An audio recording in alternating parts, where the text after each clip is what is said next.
Ladies and gentlemen, we are back. Ciarnan is back from his sabbatical, so it's about to get a little more fiery in this podcast.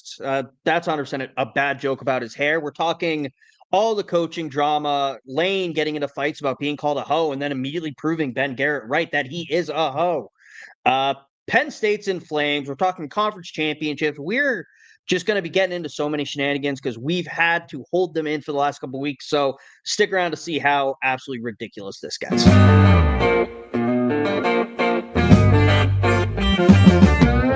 They're eating the dogs, Ciarnan, in Tuscaloosa. They're eating the you dogs. know that? They were They're eating the dogs. Oh, a meth raccoon. Yeah. Just awful. There is nothing good about this. It's the worst possible scenario for the CFP, for the national championship. Notre Dame is a mid-program with really good marketing. And the Michigan players are going to look at that, and anybody who's committing to Michigan in the next years will just go, I want to beat them even more. Like, I wanted to beat them when I first came to the school. Recruits are going to see this. You have, as some fans have put it, a mascot flashing their pop tussie out. Oh, God, that's going to be part of our intro next year. Oh, shit. As I said, Ciarnan is back. Quick shout out to DJ and Kelsey from the High Low Sports Podcast and Jared from the Corner Booth for sticking around or coming over the last few weeks to fill in. And thank you for your patience last week. We were going to record Tuesday with the holiday. Some stuff came up, so we had to cancel. But we're back just in time for Conference Championship Week. Ciarnan, how are you doing, bud? I'm doing well, but man, what a time to miss out on a couple of podcasts. Yeah, not great timing on your part, but No. Luckily, it seems like all the super drama came to its head just this past weekend. So, yeah, it sucked when you missed. It sucked missing a podcast right before the rivalry week, but you came back at the right time. Yeah, very much so. So, yeah, I talked about it in the intro. We'll just get into it. Holy shit, this Lane Kiffin drama. It's insane. Oh, man. For those who didn't see all that was going on with it, or are living under a rock. Oh, yeah. I mean, everyone should know that Joey Freshwater is now in Baton Rouge, Red Stick, as I called it in my video for Belly of Sports Media. Go check out at Belly of Sports on social media. We put a bunch of content out there as well. But during his exit, he told staff to get on a plane to Baton Rouge or they're not going to be there. He said he was going to take all his players with him, and he tried to still coach in the College Football playoffs immediately after that. And that was after getting into a fight with On3's Ben Garrett for saying you can't turn a hoe into a housewife, and then immediately proving that he was correct. So, Ciarnan, what were your thoughts on all the Lane train drama? It's pure chaos, and it is partially what makes college football so much fun. But it is also underlying the fundamental cracks in the NCAA structure that is just going to completely implode. Like it was crumbling already, and Lane Kiffin has just completely blown it up. He's taken a detonator to it. Yeah, it's not great, but Ole Miss had to have known something like this was coming. I mean, he's been there for 6 years. Every offseason, it's, is he going to get a better job? This is what he does. He moves to the next thing that he thinks is an upgrade over where he's at currently. And he then goes to the bottom of the barrel. And the bottom of the barrel, of course, is being an offense coordinator for Alabama. There's a lot of worse barrels to be in. But he goes back to being a coordinator. Then he goes to a head coaching job at Group of Five in FAU. Then he goes to Ole Miss, the next Power 5 offer he gets, and he's always going to be looking for that next great thing in his mind. And he also said that in his introductory press conference at LSU, like, it wasn't about the money. I told, I believe Jimmy Sexton's his agent, like, I don't want to know how much money they're offering. I just want to go to the right place. And then lo and behold, he ended up, without knowing the salaries, Ciarnan, went to the place that gave him the most money. Yes, very much so. Shocker. Crazy how that works out. Yeah. And Also, how hurting is LSU right now in terms of finances? They're essentially paying for 3 head coaches.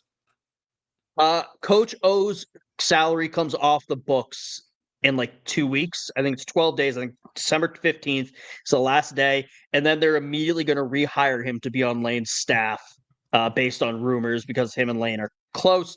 Yeah, it's an interesting thing going on. It's also how much is LSU hurting to have some at least perceived competence within their program because all this drama cannot be worth it unless you go on an Alabama or even like a Clemson or Georgia-esque run. There's no way this is worth it.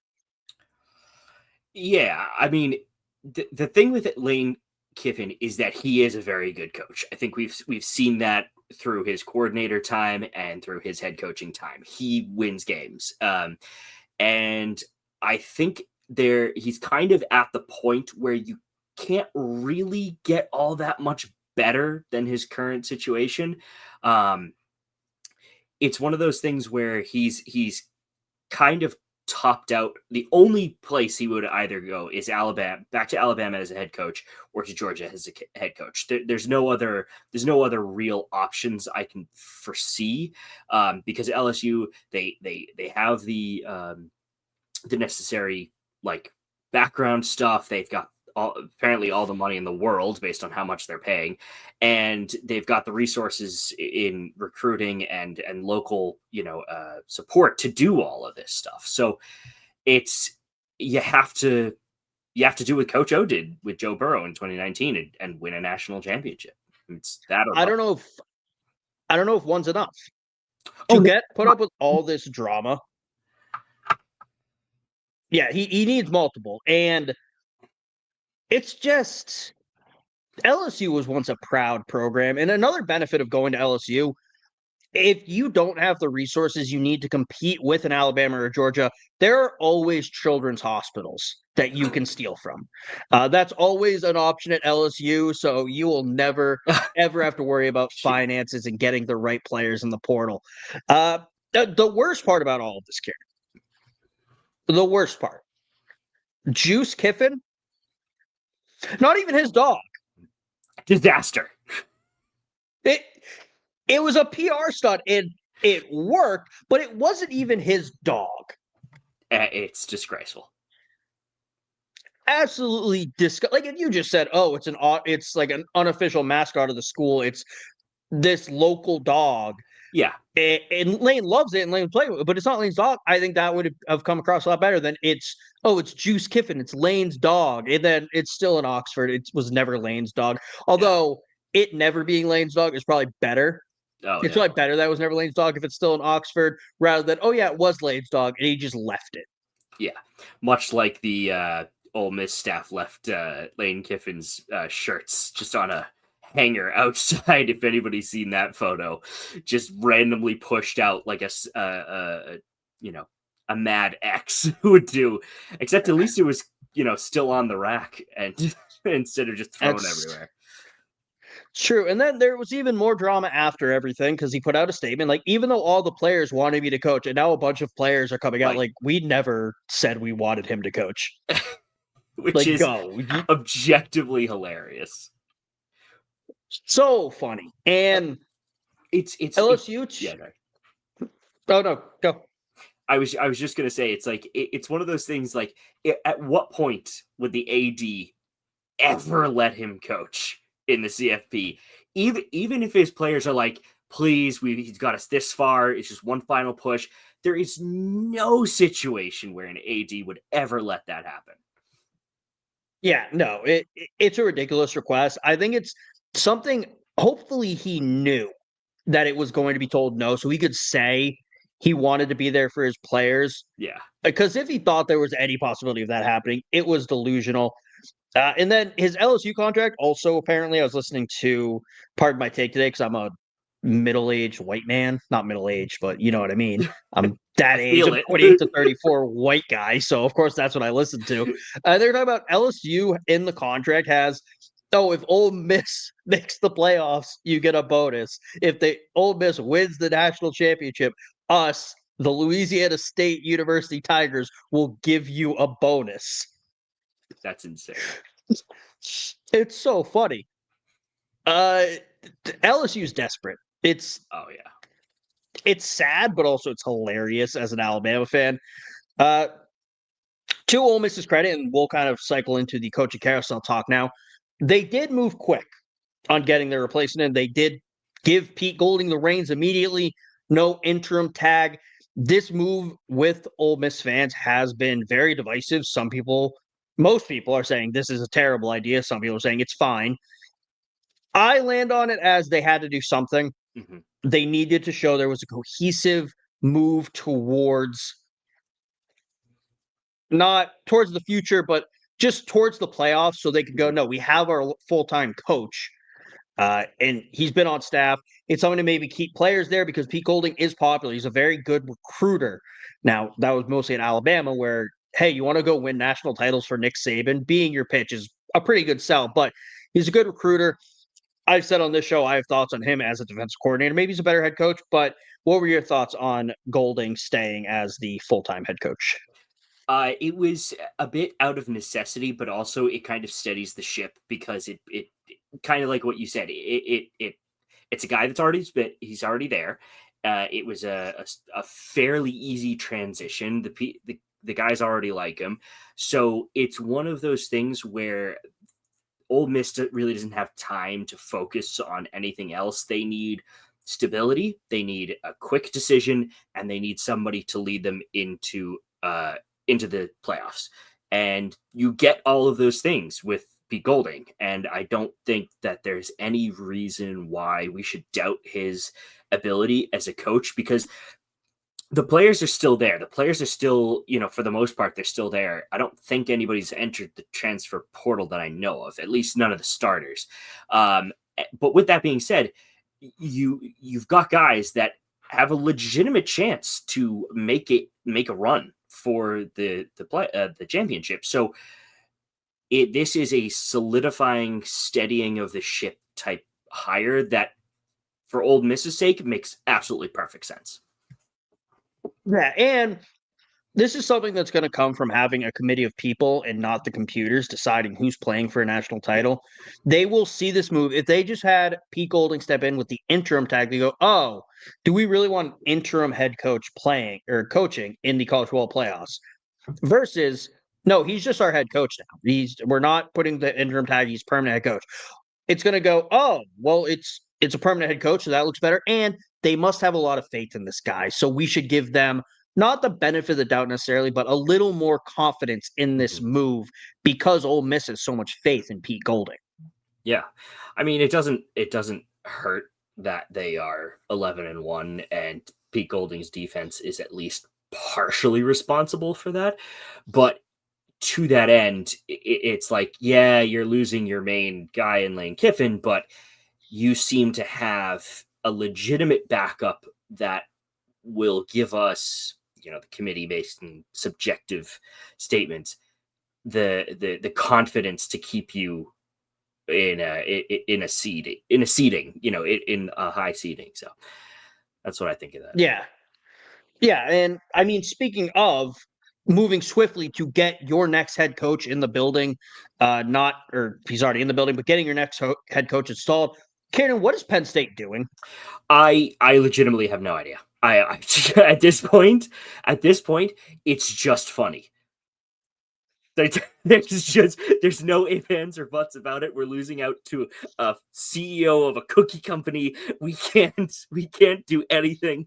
Pat Kraft just nuked our program for, I mean, a legitimate reason at the time, but now we look like the most incompetent bunch of idiots you've ever seen a college football program be. So I'm just laughing at this point. Yeah. And it's with the cookie company thing. For those who didn't see, Kalani Sitake was kind of the number one choice for Penn State. Now, he was going to take the offer, and then Crumble Cookie CEO is like, well, it's my time to step in. So we're going to, as Ciarnan's camera freaks out, so I'm going to step in and give him this deal to get him to stay at BYU. So shout out BYU for kind of stealing Penn State's thunder. And then on top of that, there were rumors that the Penn State jet was going to Columbus or Lexington, I believe, to kind of negotiate with Brian Hartline, get him into the office or into the building. And then that kind of got leaked. So they were going to Louisville to meet with his brother, maybe to get Brian down there. And then he goes to USF, and that was announced today. So, Ciarnan, Penn State is just burning. Yeah, it's burning to the ground, and it's honestly, I mean, it's a joke. It's a joke. It's an insult. It's a farce. It's every word you could possibly come up with, because there's so many different moving pieces that don't quite make sense to me.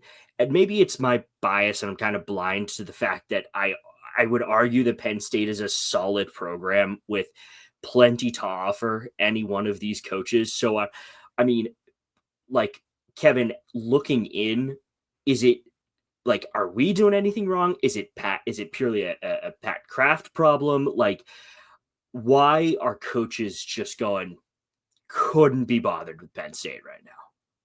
I think part of the issue was probably Penn State was waiting on a guy. Mhm. Rumors are that they wanted Matt Campbell, and Matt Campbell has said, I'm not doing any of this until after the season. And he's also said, I don't want to leave Iowa State. So I think they got hung up on maybe not Matt Campbell, but a guy that they wanted, and then they didn't get him, and they had to sort of panic. I think they wanted to see how Terry Smith did for some reason. I think they want to see if they were just going to make it a really easy transition, remove the interim tag like we've seen a couple other schools do, and go about their business. And also, I think, as with all things Penn State lately, it's a level of incompetence. Mhm. There is a certainly high level of incompetence when it comes to Penn State. I don't want to say athletics as a whole because that does a disservice to their wrestling program, but everything else, there is a certain level of incompetence to be expected when it comes to Penn State, especially with their football program. So yeah, and then I think they got into the game late, which is wild because they fired James Franklin so early, partially to get a jump on this search, and they just decided, no, we're good. We're going to wait and see, and that's not really something that a school like Penn State can afford to do.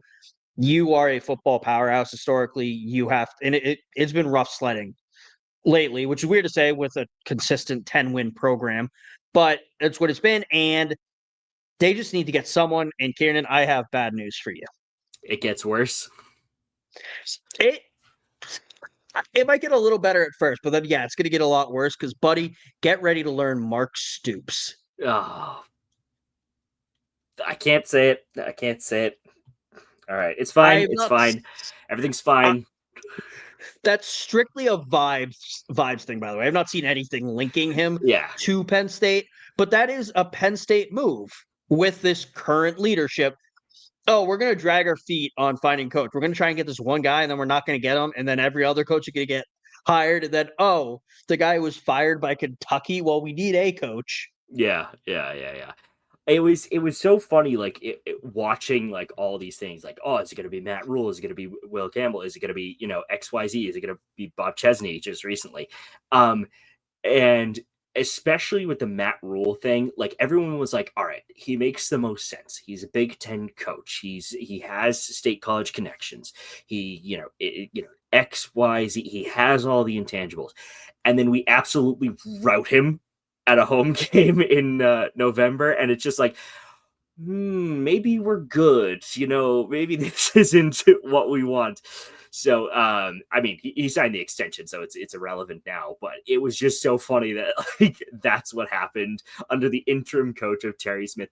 And the thing about the whole interim coach thing with Terry Smith is that he is older. He's 60 years old. He, apart from coaching cornerbacks and things like that, he hasn't had a lot of like big game experience necessarily. So I understand why Penn State would want to go out and find a guy like that, but I'm at the same time like, uh, you need, like, kind of to the Ole Miss point, you need to steady the ship. Like, you need something that somebody can rely on and say, hey, this is our head coach. Yes, we've only given him a 1-year contract with a buyout and this, that, and the other thing, but like, this is just what we're going to do. right? No more messing about. Clearly, we've lost all of our candidates. I don't know who. I can't really foresee anybody else getting fired / let go, at least until the championships are done. So it's one of those things like just steady the ship and just remove the interim tag. If you give him a 1-year deal, it's enough, you know, and just see how it plays out. Because you've got Anthony Kola-Nicki, who's an arguably good offensive coordinator, and Jim Knowles, who's one of the best defensive coordinators, as your kind of backup guys. So like, make sure everything is running smoothly rather than trying your hand at a random intangible or a random variable, I should say. Yeah, I don't know. I don't necessarily love the idea of having Terry Smith on for another year, I'm interim not tag or suggesting it's a not. good idea. I'm not suggesting it's a good idea. I'm Because suggesting it's an idea. we would be doing the same thing next year. We would be talking about how Penn State knew this was coming. They didn't do anything to find a new coach. And then December 3rd, 2026, we'd be talking about how, well, the season's over. They're not in a bowl game and they need to find a new coach now. What have they been Yeah, doing for the past year? and a bit. And with James Franklin leaving, I'm sure they kind of expected to get a big name coach. They're like, we're first in line, we're gonna get it. And then just sat there indecisive for a while. And I was thinking about this in the car at home. The best way I can compare the Penn State James Franklin divorce currently is if you're dating a girl and then break up with her and think you're gonna have all your friends there to support you, and then you find out they were really all her friends. That's how Oh it seems yeah, like with all the recruits leaving to go to Virginia Tech. 100%. Tomorrow is National Signing Day. Now, with the new way college football is, National Signing Day is not as big a deal as it used to be, but it's still a big deal. And to not have a head coach, at least in name, even if you're like, well, he's going to be here for a year or two, and then we're going to get someone Mm-hmm. better. But not having anyone is very concerning. And Ciarnan, you are in for some rough seasons. Oh yeah, yeah. No, it's totally deserved. It's 100% deserved. Do not get me wrong. It's it's a bit of give and take with this one because I still don't disagree with the firing of James Franklin. I still would have done it at the time I did it. What's happened as a consequence of it is entirely on us because this was absolutely a possibility. I think we've definitely made it worse on ourselves. But it's next year's a wash, frankly. It is a complete wash. If we win 5 games, I will be ecstatic. And if we make a bowl game, I'd be even happier. If we do anything more than that, it's a pure bonus at this point. There is nothing other than those two things being a reality. And so I'm okay with it. I've already accepted, the status as the absolute fucking the absolute bottom tier of the Big Ten next week, or excuse me, next year. But it's a reality. It's what happens. I will say both things can be true. Mm-hmm. James Franklin, I don't want to say deserved to get fired because like he didn't do anything wrong, just had a bad year and could never win the big game. But Yeah. him getting fired made perfect sense. I think anyone will admit that based on where Penn State wanted to go. But they made that firing with a goal in mind of where they wanted to go and then did nothing to reach that goal after Yes. firing him. Yes.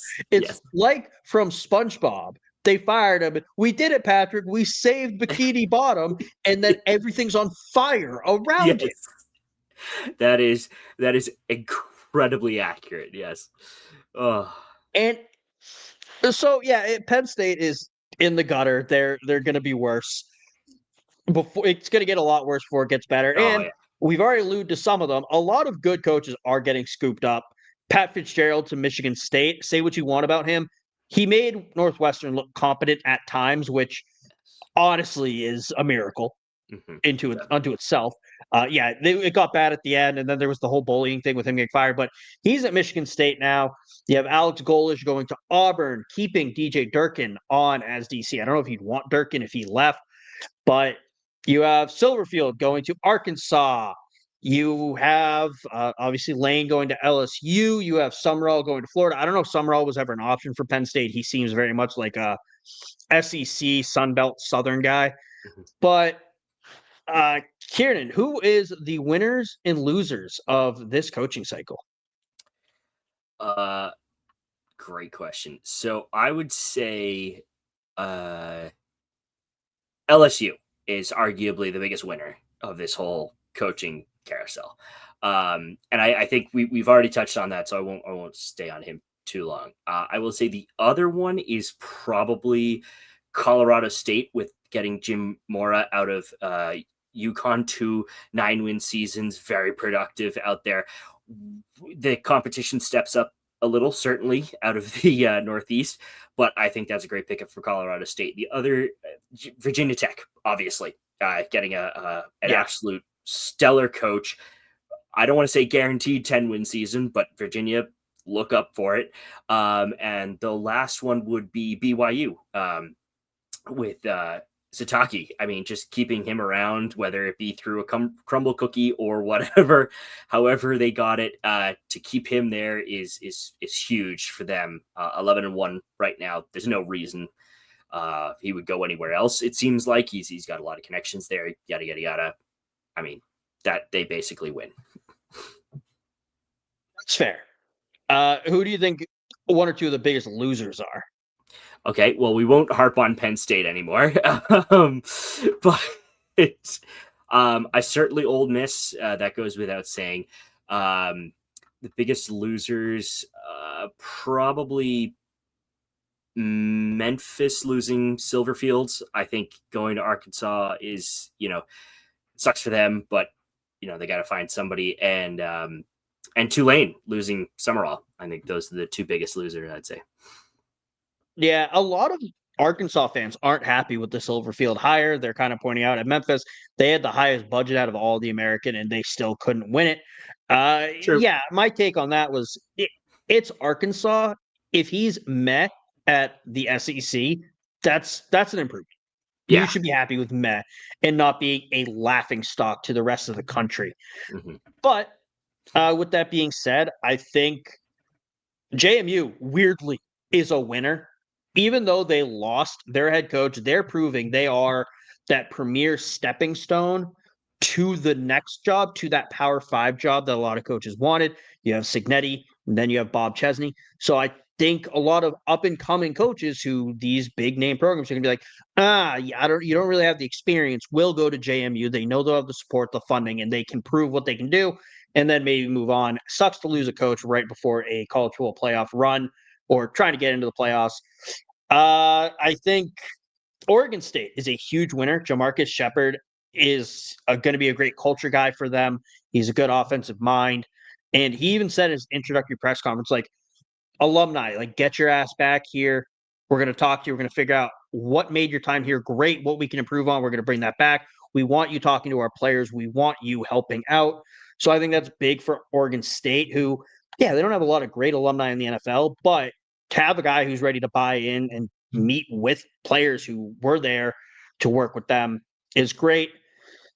I think the upper tier of the SEC is absolutely ecstatic with this coaching carousel season. I mean, yeah, LSU getting Lane is big, but for Alabama, Georgia, Ryan Silverfield, Alex Golish, and John Summerall, I think Summerall is the best hire out of them. I'm not overly concerned.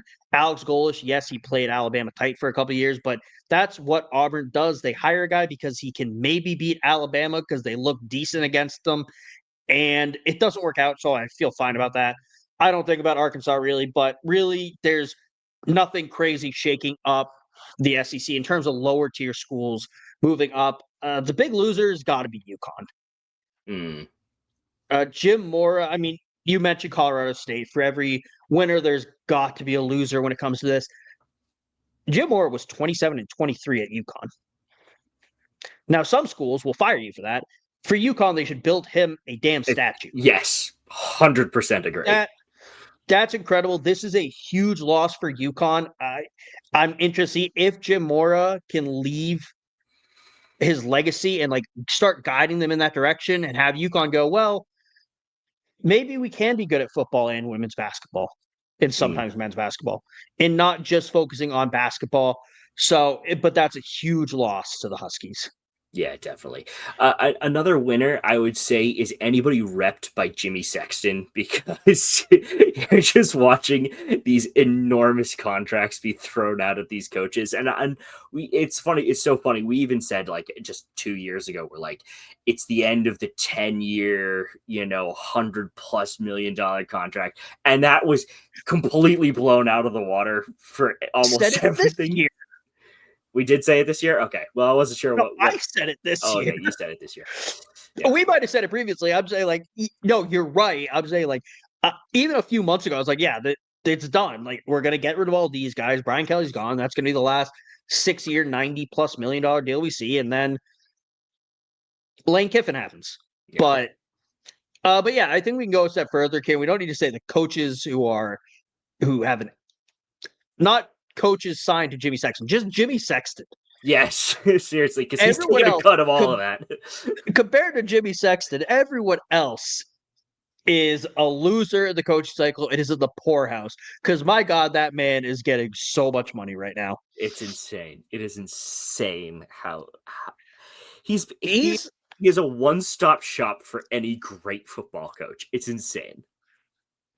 He gives, like, he's the Scott Boras of college football coaches, specifically.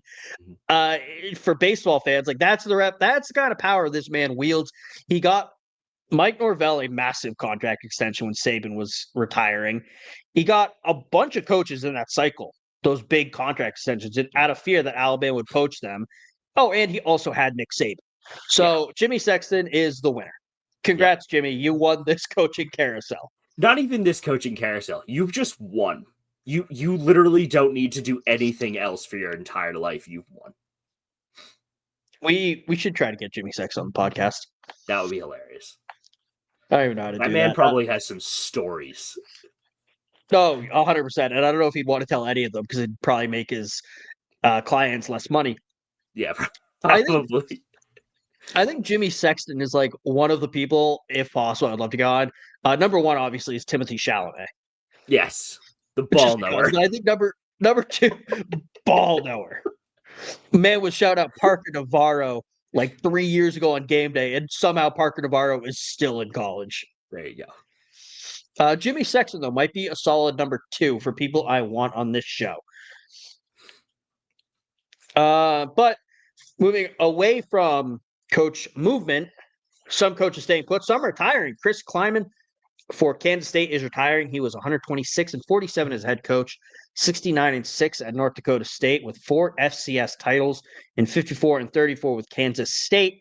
There's nothing really to talk about there. It's just kind of noteworthy. Yeah. Taking over for Bill Snyder is always tough, and he kept Kansas State at least consistent. Some down years, some good years, but it's fine. And he takes on Kansas State looking for a new coach. No, not really. It's on the list of coaching carousel moves. It is low priority. That's true. I can't wait, though, until a rumor comes out. Penn State is so close to getting a new coach, and it's a guy people are excited about. Like, oh, the plane was spotted. Oh, they're going to sign it. Kansas State has signed whoever the hell to a 7-year deal. Pat Kraft's head just explodes. I'm telling you, Ciarnan, get ready to learn Mark Stoops. I guess. I mean, you don't want to, but it's like the British forcing the Irish to stop speaking Gaelic. That's what Penn State's about to do to you with Mark Stoops. Crushing. Speaking of the Irish, Bill O'Brien. Speaking of the Irish, Boston. Yeah. Bill O'Brien is staying at BC after that not good season. I think they had, 2 wins? Yeah. I don't even remember off the top of my head. They did not. Oh, they beat Syracuse. 2 wins. Sorry, 2-10 after their Week 14 win over Syracuse. But Boston College come out and announce he is staying and committing to a bigger football investment. Ciarnan, thoughts on Billy O staying put? No real thoughts. It's one of those guys that is a foundation guy. So what he's building at BC, I don't know. Whoever takes over from him is going to do fairly well. If the football investment is coming in, if that's what the AD and the administration say, then great. Bill O'Brien's the guy that you want to build with. But move on from him the minute you get successful, because there's no point in keeping him. That's just a word of advice. I was gonna ask Ciarnan, thoughts on running it back with Billy? No thanks. I'm good. Also, Boston College tuition is $67,000 a year. That's insane. Why were they not just putting this money towards football? Like, Yeah. does hockey cost that much? I guess hockey needs however much money that is. I don't know how many students BC has. No, I didn't look there. 10,000 undergrads. So 670,000 a year times 4 years. That's like $26 million. You could put a little more money towards football, guys. I mean, it is one of the bigger money makers. You have football or basketball, pick one. Just put all your money towards that. Yeah. I guarantee you hockey's not bringing in the revenue that football or basketball would. But there was coaching carousel talk. Yes. That was 40 minutes of our show just talking about the coaching carousel. I mean, it's important. It's probably the most important thing we've talked about all season. Yeah. I feel like it's also the most serious we've taken a conversation all season. Very much so. And we don't talk about anything that serious on this show, by the way. So we're not treating things lightly. But before we get into the college football playoffs and some other things, I want to talk about the Iron Bowl, Ciarnan. Yes. I think Oklahoma broke Ty Simpson. Okay. He looked like trash against Florida State, figured out, did better. Looked pretty good against Georgia. Oklahoma game happens, did not look good. Then he throws 2 picks against Eastern Illinois. Then he is missing easy throws against Auburn. Made some nice ones too. And I'm not just going to always blame Auburn voodoo, but that is going to be part of it. But I seriously think Oklahoma broke Ty Simpson, and the Iron Bowl, and I've talked about all season, is indicative of the biggest issue with Alabama football. They start hot, they get out to an early lead, and then they slowly give it up throughout the game until it's tied in the fourth quarter. And you're like, what are we doing, guys? We're trying to get too cute with the plays, knowing we can't hold a lead to save our lives. And yeah, it was just stressful. Thank God I got a new TV right before so I could enjoy that. I didn't smash it to pieces. Oh my God. How soon was a remote controller going to go through that thing if they had lost? I don't think that's soon. I am not my team's losing, I'm going to smash things person. Okay. My team's losing, I'm going to lay face down in a pillow and scream kind of person. All right. A respectable reaction. Yes. Now, in my younger years, it was Alabama's losing, time to drink a whole jar of moonshine. As one does. Do that. I don't do that anymore. Thank God. Yeah. No, my wife's thrilled. I didn't do that once we started dating. Those days were like right after college. Actually, no, those days were really just when I was unemployed for a year. Yeah, but moonshine's good, by the way. Everyone should give moonshine a chance. Moving on to the college football playoff rankings. This podcast is not sponsored by moonshine, though, but it should be. Not a company, just moonshine in general. The good old boy. Shout out. Yeah, I don't want to shout out a specific brand, though, in case the other one sponsors. There's really 2 big ones, Old Smoky, Midnight Moon. I have a favorite, but I don't want to say which one it is in case the other one comes to sponsor us. But moving on to the college football playoff rankings, Ciarnan, the penultimate college football playoff rankings. Are you excited? Yes, very. It's time to go. All right. Just going to go through 5 at a time. Then once we get to 12, I don't know. I'll figure it out. James Madison at 25 with a record of 11-1. North Texas at 24, also at 11-1. Iowa 8-4, 23rd. Georgia Tech, who fell off hard at 22 with a 9-3 record. Houston 9-3 at 21, and Tulane 10-2 at 20. Ciarnan, thoughts? Georgia Tech. Damn. You were doing so well, and you just hit a wall. It felt like, which stinks. But honestly, good on Georgia Tech. They played extremely well for Georgia Tech all season. Great way to kind of finish up at least the regular season at 9-3. I'm excited for the bowl game, whatever one they're going to enter. So good on you. That's all I'll say about that. True. And keep in mind, one of the teams that we just mentioned will be in the playoffs most likely. James Madison, North Texas, or Tulane will be that group of 5 representative, most likely barring anything crazy happening. Next up, you have Michigan at 9-3, sitting at 19. Arizona at 18 at 9-3. Virginia at 10-2 at 17. USC at 16 at 9-3. Utah 15 at 10-2. Vandy 10-2 as well at 14. And Texas at 9-3, sitting at 13. Rip Michigan. Sorry, your streak ended against Ohio State. Virginia probably going to get in as the ACC champion unless Duke upsets them, so that'll be interesting to watch. Texas. Yep, here we go. Ciarnan, I feel a rant coming. Do you have thoughts on the rest of this? I think we can skip over most of this and get right into the rants. If you lose 3 games before your conference championship, you should not be in the playoffs. Yep, there we go. Done. And look, Texas is complaining that, because we lost to Ohio State, that's why we just shouldn't have scheduled that game. Okay, yeah, you lost to Ohio State. You also lost to Florida. Yeah. That's not good. Mm-hmm. They also lost to Georgia, which is fine. Losing to Florida, not good. But here's the thing. I am willing to accept the Ohio State and the Georgia loss. If you hadn't lost to Florida, that's the biggest thing. I'm willing to accept arguably one of the best Big Ten teams. The Alabama of the Big Ten teams is Ohio State. I don't think there's any doubt in that.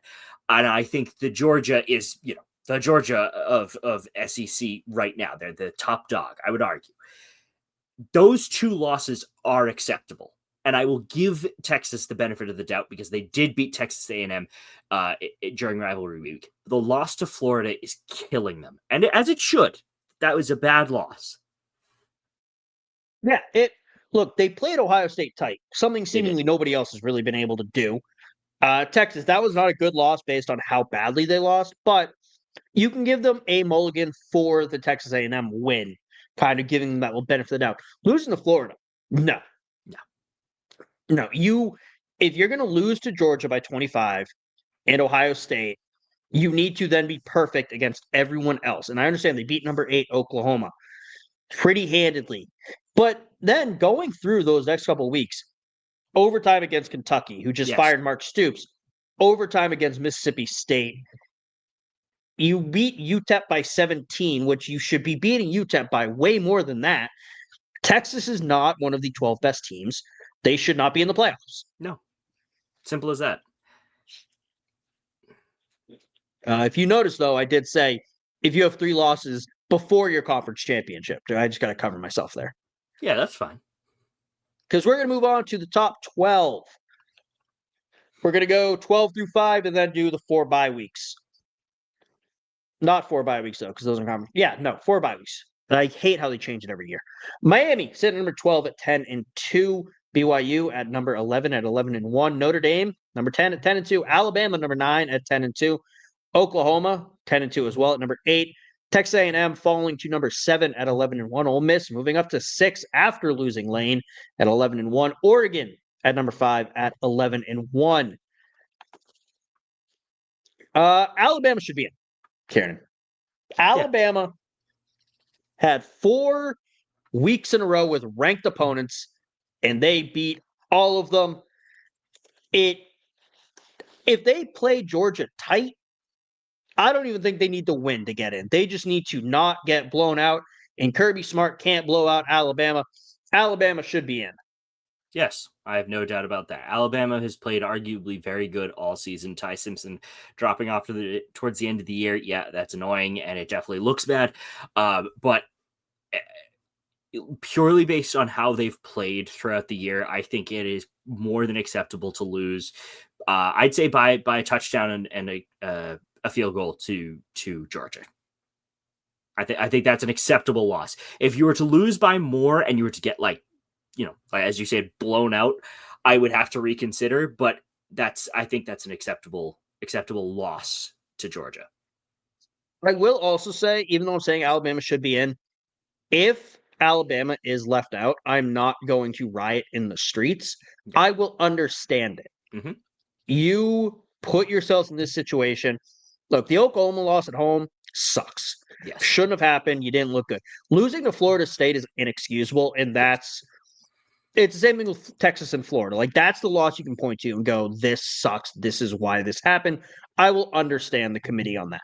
What I don't understand the committee on is ranking Notre Dame above Miami for so long, as they're now trying to inch Miami up to justify having them pass Notre Dame in the final rankings. Mm-hmm. Mm-hmm. Yeah, I've been going back and forth with this a lot. I genuinely have. And here is my argument. Okay. In terms of head to head, it's a no-brainer. It's Miami over Notre Dame. Simple as that. However, Notre Dame had a loss against Texas A&M, who's currently ranked 7th at 11-1. Texas A&M has been playing well all season. Okay. They also have a loss against Miami, 10-2. They've been playing well all season. The difference is Miami has 2 losses against Louisville at home, 24-21. So there's a field goal in it, and SMU 26-20. Now, granted, it was at SMU, but you lose by 2 field goals. Notre Dame's losses were at Miami 27-24. So there's a field goal in it, possibly pushing it into overtime. That's a close loss. I'm not justifying it. I'm just saying it's a close loss. And then a 1-point loss versus Texas A&M. Granted, that one was at home. You shouldn't be losing at home, but it's a 1-point loss. I have to give the benefit of the doubt to Notre Dame on this. Yes, you did lose the head-to-head, but you lost to 2 ranked teams that are extremely good this year, and Miami lost to 2 unranked teams that have been okay. You also have to look at when the losses happened. Yes, that too. I mean, it was week 1 and 2. Miami was towards the end of the season. I understand the argument that Notre Dame is the better team. Yes. Down the stretch, they've been the better team as the season has gone out. Take out that first 2 weeks. It's hard to say take out the first 2 weeks because then you take out the Miami game and then Miami doesn't have that head. But Notre Dame has gone a 10-game winning streak. They are looking like the team everyone thought they were. They've remembered they have Jeremiah Love. Yes, they have. Especially during the Syracuse game. Yeah. 70 points on a Power 5 opponent is wild. That's disgusting. Keep them out as punishment because it's the stop. He's already dead. That was unnecessary. Yeah. But if the committee's going to say head-to-head matters, then they have to stand by that and go 2 teams, same record. Miami should be in over because of head-to-head. So I don't know. None of this matters. Ohio State or Georgia's going to win. None of this matters. Mm-hmm. Agreed. But into the top 4, Texas Tech at number 4, which is wild to see at 11-1. Georgia also at 11-1 at number 3. Then the Big Ten boys, Indiana and Ohio State both at 12-0. Indiana at 2, Ohio State at 1. Ciarnan, thoughts on the top 4? Top 4, I don't think should come as a surprise to absolutely anyone. Texas Tech has been playing incredibly well. Georgia has been Georgia. No need to expand on that. Indiana has been playing so well this season.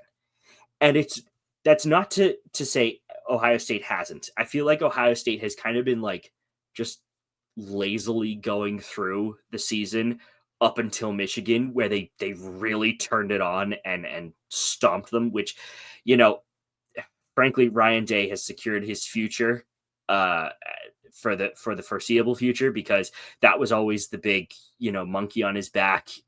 Couldn't beat Michigan, and then absolutely curb stomped them this time. So massive. But what Curt Cignetti has done at Indiana is absolutely bonkers. He has blown teams out of the water that you wouldn't see from an Indiana team not even 2-3 years ago, which is bonkers. We're talking a ton of smack about Cignetti, about conference scheduling and 8 games versus 9 games earlier in the season. But I can no longer be a hater, because it is so good to watch his team play. Just as a fan of college football, it's fun to watch Indiana play. You say you can no longer be a hater, Ciarnan, and that's because you're not a true hater. Curt Cignetti, I hope they win one more game this year, just because I hate Ohio State. Yes. I hope they don't win anything else. I have beef with Curt Cignetti till the day I die, but you are correct. They are playing extremely well. I made the joke last weekend. Oh, Indiana better watch out. They're number 2 team in the country going to Purdue. Yes, I did see Lesser it. teams will lose that game, Yeah. but not Indiana. Curt Cignetti has the Hoosiers firing on all cylinders. It's nice to see Indiana be good. It's interesting to see, but yeah, no, I can't get beyond rooting for Curt Cignetti. I don't like him. But there you have it. There are the cultural playoff rankings, the penultimate. I just think that's a fun word to say, so that's why I've said it twice now. Karen, do you have any crazy predictions for the final rankings or the playoffs in general? God, not really. The only thing I would love to see is for the ACC, I would love to see Duke win, just to mess up the whole kind of Virginia slash Miami thing. I just think it would be objectively hilarious.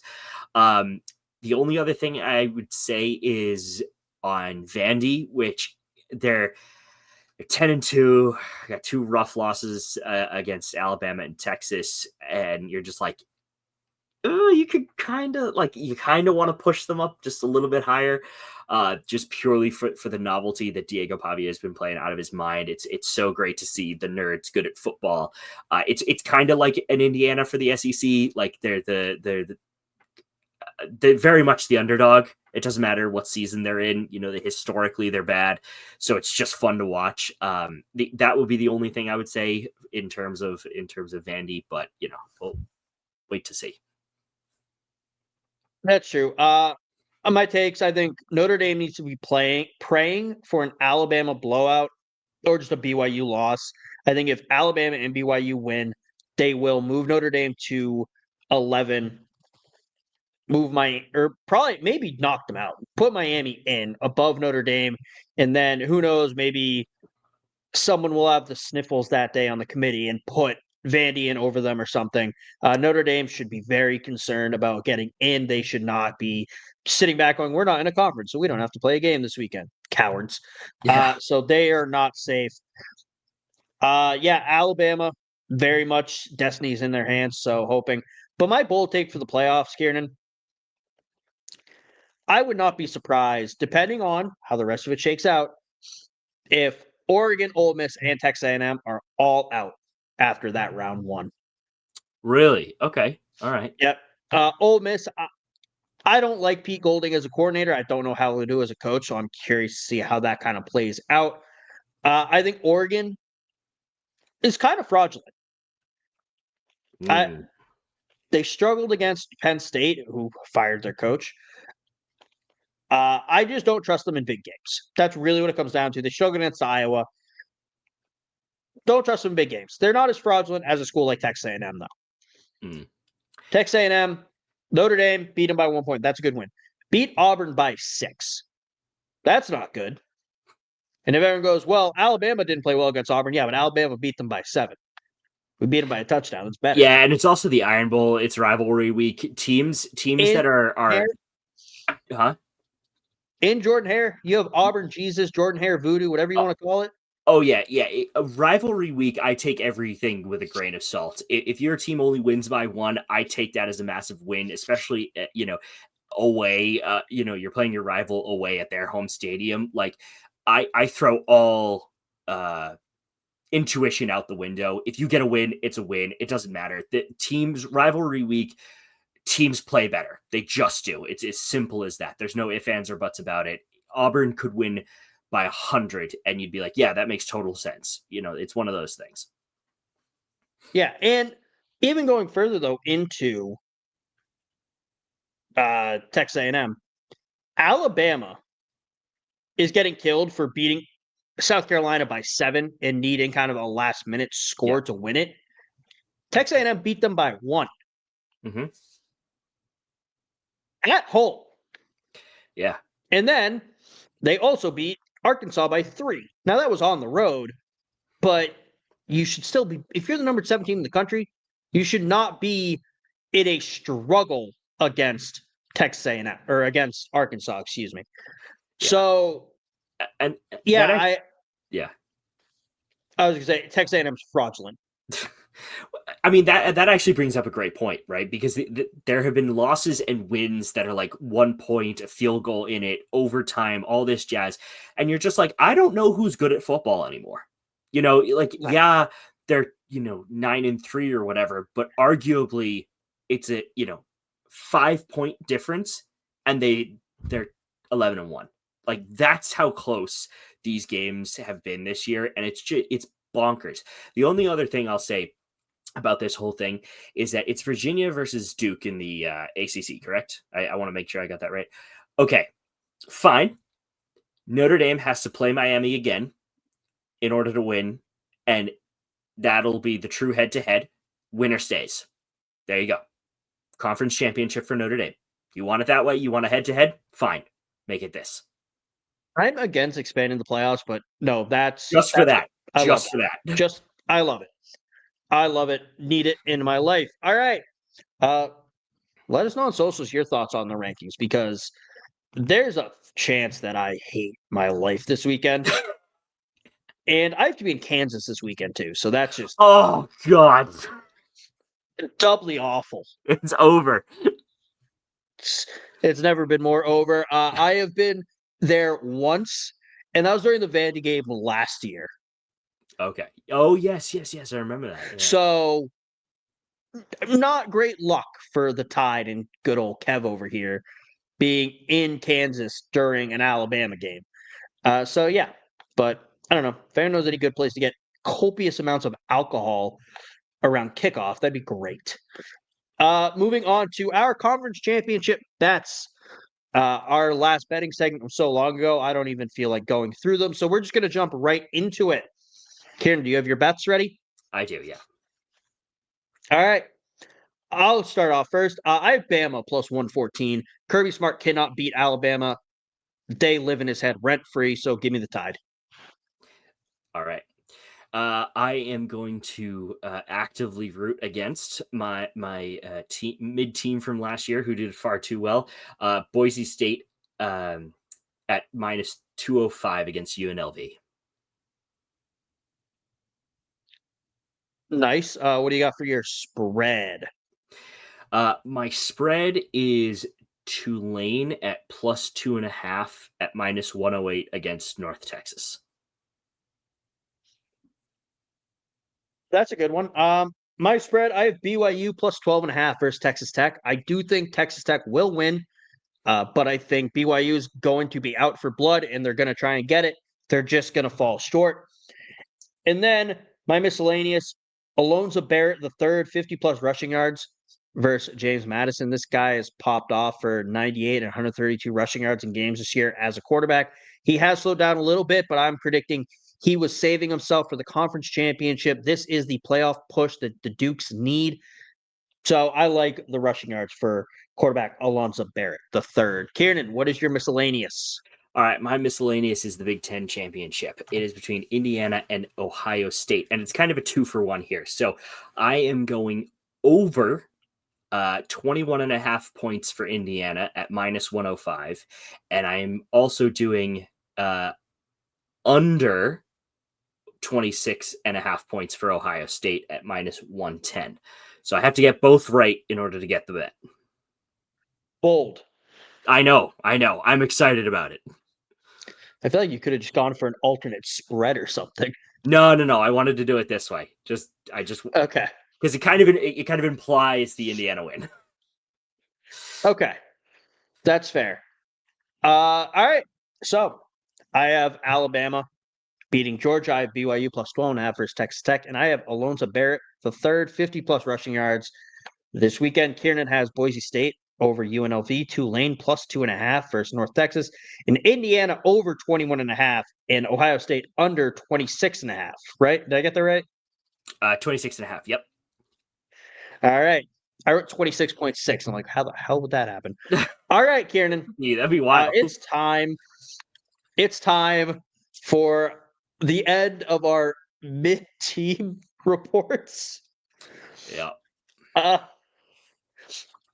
I'm bad luck.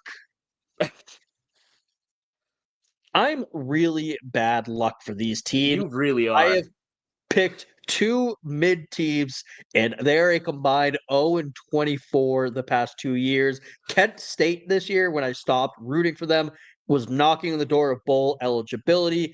Let's go through some UMass stats. AJ Hairston was their leading passer with 957 yards on the year, 4 touchdowns, and 4 interceptions. Grant Jordan was their second leading passer with 595 yards, 3 touchdowns, and 2 interceptions. Third, it's never a good sign when you're using 3 quarterbacks, was Brandon Rose with 424 yards, 1 touchdown, and 3 interceptions. They as a team, Ciarnan. So every single person who carried the ball, they did not get over 1,000 rushing yards as a team. Oh They had no. 6 rushing touchdowns of the year. Oh, that's bad. Now, they did have over 1,000 yards receiving as a team, almost 2,000 receiving as a team. Their leading receiver, Jaquan Gibson, 62 catches, 616 yards, and no touchdowns, though. Their leading touchdown getter was Max Dowling, the tight end, who had 3 touchdowns. They had 8 as a team. Their 8? kicker was what? 8 touchdowns as a team. 8 receiving touchdowns. Oh. Okay. I was like, no wonder they're 0-12. 14 rushing and receiving. That's so not much better. Their kicker was okay. Derek Morris, 13 for 15 on extra points, so they went for 2 once. 10 for 16 on field goals with a long of 55. This is just getting more and more depressing. Leading sack, Marcus White with 5. They had 4 interceptions on the year, one by D.D. Snyder, one by Timmy Hinspeter, one by Tyler Martin, and one by Jeremiah Gill. Their leading tackler was also Tyler Martin, who got one of those interceptions. So good for him. Where are the punting stats, though? Where are the punting stats? I don't see them. Damn. Yeah, this is not good. They returned 8 kicks this year. 8. Jeez. That is not good. Oh, there we go. Net average punt yards, 40.3. They punted the ball 70 times. Oof. That's not great. 70 times for 3,211 yards. It's very close to their total team yardage being outgained by their punter. Oh, never mind. It's not close. It's about 300 off. Total offensive yards, 2,970. Total punt yards, 3,211. Good. You need to root for, I'm going to have you root for Alabama next year just to see what happens. My mid-team report is out. No, I'll just do like Ohio State or something. Oh, there you go. Yeah, But like, please. put a disclaimer at the beginning, so if anyone asks, everyone's like, "What are you talking about?" They're not made like this is an experiment. Yeah. I want to see what happens. Yeah, that's great. All right, I don't know if I want to do Ohio State though, because I don't want to. I don't want to root for Ohio State. Uh, we'll think about it. But some interesting losses this year. They lost to Bryant, an FCS school in Rhode Island. They lost to Kent State 42-6. They lost. It's just bad. They scored against an FCS or an FBS opponent. They scored above 20 once against Buffalo, 28-21 loss. But other than that, their season high against FBS opponents was 14, which they did twice against Ohio and Bowling Green the last 2 weeks of the year. They did score 26 to Bryant against Bryant, but again, they lost to Bryant. Canada had West Virginia do.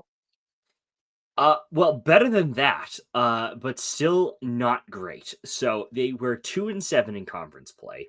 They were 4-8 overall. So not exactly a stellar UNLV like season that I had in the past, which is a shame, but not the worst thing in the world. Couple of notable statistics. Passing yards, net passing yards, not great. I think a couple of times we were mentioning this that they didn't break 100 yards.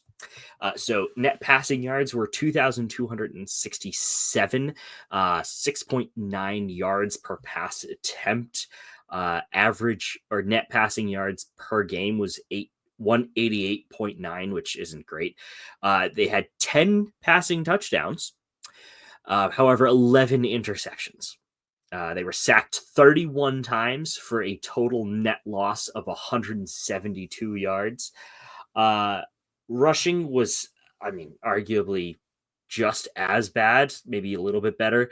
1,927 yards, 3.7 yards per attempt, 22 rushing touchdowns. So there's a positive. Average kickoff return yards, 20 yards. So just getting back to the 20-yard, basically a touchback. Punt, they punted 12 times for 106. Oh, no, sorry, 106 total punts. Average yards per punt is 8.8. Oh, sorry. Again, this is returns. Excuse me. Average punt return yards is 8.8. There we go. Punt total yards. Here we go. They punted for 66 times for 2,803 yards.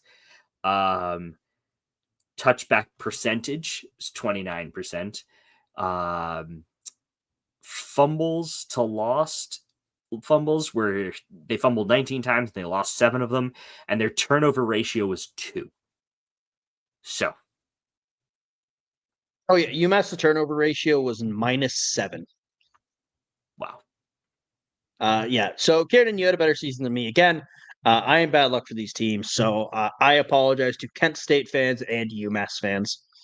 Some notable wins though, I will say, is a win versus Pittsburgh, who were ranked 22 last weekend or the weekend prior, whatever.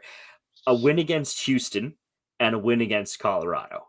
Everything else, and Robert Morris, but that was the first game of the season. Everything else they lost. Yeah. No, we're not good luck, Ciarnan. Well, I was at That's UNLV. this. I mean, I don't know. West Virginia didn't have a historically bad season. No, it was mid, perfectly mid. They're not asked. People are not asking questions. Should they go back down to the FCS level? Yeah, Which people are asking about UMass currently. You want to hear a fun fact, Ciarnan? sure. So, 2025, UMass, 0-12. 2024, Kent State, 0-12. Can you guess the last winless season in college football history? For either of those teams? For any team. I mean, it was only, 1 or 2 years prior to that? It was 2020. Okay. And UMass was one of them. All right. Now, there are a lot in 2020 because COVID. Right. But, yeah, it's not great. Shout out UMass. Shout out the Minutemen. All right. For the last time, Ciarnan, Luke Fickell's shopping list. So, and they lost to Michigan this past weekend, or Minnesota, excuse me. They lost to Minnesota this past weekend. So, a lot of these are Minnesota themed. For example, Luke Fickell, with his $25 million buyout, could buy 2,783,964 copies of Prince's Purple Rain at release. Album cost about $9 in 1984. So that's where we got that. Minnesota, known for hockey. It's the hot state of hockey. 67,567 Bauer 2025 Vapor Fly-Light hockey sticks at about $370 a pop. 6,250,000 12-ounce cans of Spam, which equals about 4,687,500 pounds of Spam. Spam was invented in Minnesota, apparently, Ciarnan. Oh, cool. Didn't know that. Thought that was interesting. 87,308 three-day passes to the 2025 Newport Folk Festival, which is $286.34. And you might be thinking, Kevin, it's Wisconsin. They played Minnesota. Why are we talking about a folk festival in Rhode Island? Well, Bob Dylan is from Minnesota. And Bob Dylan famously appeared at the Newport Folk Festival multiple times and caused an uproar when he used an electric guitar. So go check out A Complete Unknown starring Timothée Chalamet to learn more about that. Do you know what the most popular car in Minnesota is, Ciarnan? No, I have no idea.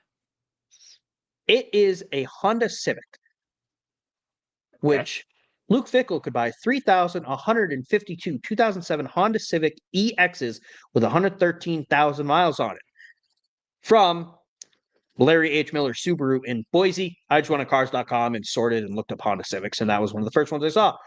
He could pay 4 seasons of PJ Fleck's salary. Shout out PJ Flex. Luke Fickell was in the NFL at one point for 1 season in 1997. Brett Favre was the highest paid player in the NFL that year. And Luke Fickell could have paid for his salary 3.7 times. Wow. And then I got weirdly into a Brett Favre thing. He could see that. What? I see that. Yeah. He could pay Brett Favre to speak 22.7 times, which is 22.7 times the amount that the Mississippi Welfare Board paid Brett Favre to speak. So, shout that out. And his buyout would be 3.57 times the amount that Mississippi sued Brett Favre for his welfare scandal. Shout out Brett Favre. Chaos. All right. Well, there's our show. We're back. We'll be back next week. No more sabbaticals, no more hiatuses until after the playoffs are over. Ciarnan, anything you want to leave off with? No, I'm just glad to be back. Glad to be back doing this. It's fun to talk about nonsense, especially given the time of year. So, it's good to be back, man. Yeah. We missed you. Thank you. Although one of our shows did really well while you were gone. So, but yeah, of course it did. Everyone have a good, safe, fun rest of your week. Make good choices.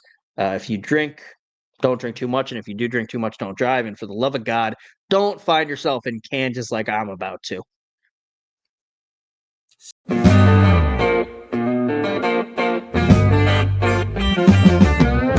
They're eating the dogs, Ciarnan, in Tuscaloosa. They're eating the dogs. You know that? They were eating the dogs. Oh, a meth raccoon. Yeah. Just awful. There is nothing good about this. It's the worst possible scenario for the CFP, for the national championship. Notre Dame is a mid-program with really good marketing.